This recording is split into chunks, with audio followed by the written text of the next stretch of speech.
నమస్కారం. ఈటీవీ 360కి స్వాగతం. ముందుగా ప్రధానాంశాలు.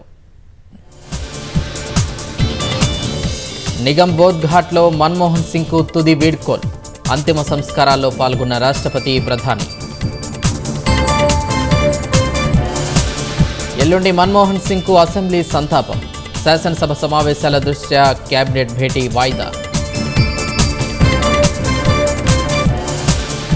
సాగు చేసే భూమికే పెట్టుబడి సాయం ఇవ్వడం సర్కార్ ఉద్దేశం. ఖచ్చితత్వానికి ఉపగ్రహ డేటా వినియోగిస్తున్నామన్న తుమ్మల. 1,00,000 కోట్ల మార్కును అధిగమించిన రాష్ట్ర రెవెన్యూ రాబడులు. నవంబర్ నెలాఖరు వరకు ఖజానాకు చేరిన 1,03,000 కోట్లు.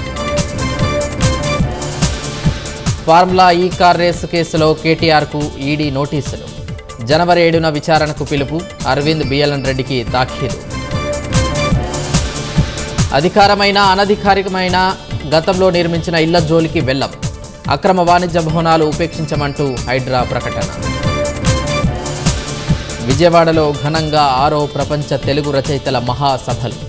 భాష పరిరక్షణకు కలిసికట్టుగా కృషి చేయాలంటూ వక్తల పిలుపు.